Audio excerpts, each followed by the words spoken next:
high rate of ritual. Give me the seat first.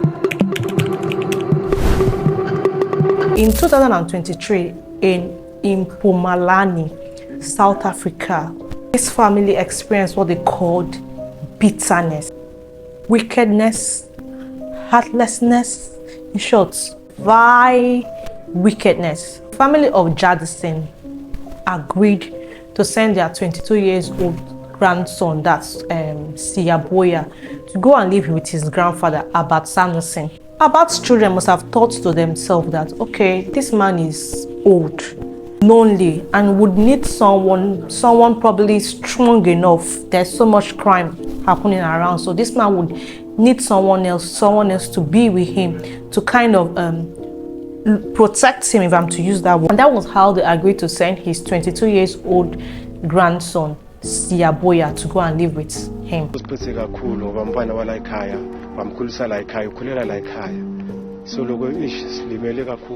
And I think this is what is obtainable in most African homes when the grandparents are old and kind of lonely. If there's a child that is kind of grown up and I wouldn't mind, most times they send that child, go and stay with your grandfather, go and stay with your grandmother, go and stay with your grandparents. It happens a whole lot. So many persons grew up with their grandparents. It's normal. This is exactly what the Sanderson family thought when they sent 22-year-old Siyanbonya to go and live with his grandfather, Albert Sanderson. Albert Sanderson, on the other hand, was old. 75 years old man should be old, but he was strong because as of then he was still doing his normal farming. He was a farmer, he had cattle, so he was going around with his cattle and feeding. So he was reasonably strong as of when this young boy went to live with him. From what we must have figured out, when Siyanbonya went to live with his grandfather, he wasn't the one catching for the feeding, the expenses. He was just there as a companion, because this young man was as broke as an average 22 years old in Africa would be. But the problem now was that his testosterone could not understand that he was broke. It wanted, irrespective of how jobless he was. He could not afford taking the girls to the hotel or the smallest ashawo house. He could not afford all that. So what he did was to bring the girls to his grandfather's house. He would bring one, he would bring two, he would bring three. He was importing and exporting. In fact, I was not allowing him to bring the girlfriends in the house, and in that process they ended up fighting. His grandfather, Pa Albert, probably a conservative, was observing what this guy was doing. In disgust, was paining him that this guy is desecrating my house. And so he was complaining. He complained over and over again, and neighbors around said this was like a normal routine between the grandfather and the grandson, because they were always having riffs about, don't bring girls to my house, respect my house, this is my space, do not bring girls to my house. They were always having this friction every now and then. When this old man had gotten it up to a year, that was why he said, don't, this will not happen in my house. In short, you know what, my house, my rules. Like, if you have to be doing this lifestyle, you want to be exporting and importing, please, I beg you, move out of my house. 22 years Siyanbonya could not imagine not staying without his babies. Like, what will happen to his libido? What will happen to this whole testosterone? What will he use it? Probably out of impulse, he hit his grandfather. And in that process, they ended up fighting, and unfortunately, he allegedly beat the grandfather with a fist, and at the end of the day, he ended up hitting the door, and he succumbed from there.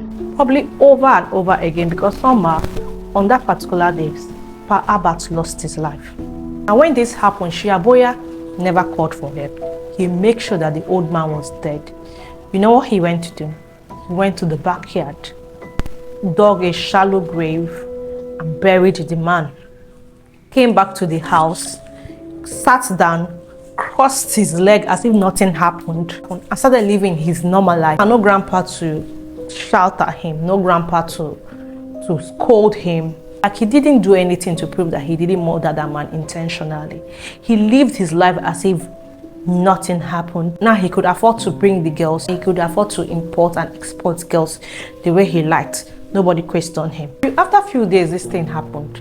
Siyanbonya was living his normal life in his grandfather's house. And the grandfather's cattle, I told you he was a farmer, he had a cattle, started roaming around looking for food. So the neighbors that saw the grandfather cattle roaming around were like, what happened to cattle? Like, where is he? The neighbors noticed that they had not seen this man for some days and that his cattle were roaming around without him. And so they informed his children. Ombre, which is one of Sir Abat's son, carried the phone and called his father.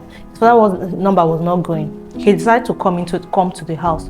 When he came to the house, he saw Siyanbonya sitting majestically in the house, and he asked him that, where is our grandfather? He said, I don't know. No, he's not around. So Ombre now went to the backyard and saw a kind of heap of sand, like, you know, when someone is trying to cover something. And I said, okay, what is that in there? Siyanbonya lied to the man that was him trying to uproot his cassava. But Ombre did not believe him. So Ombre was like, okay, no, open it, let us see. If you say that is cassava, open it, let us see. This was when Siyanbonya said, no, before we are going to open that thing, please go and bring police. So they went to bring the police. That was when Siyanbonya opened the grave.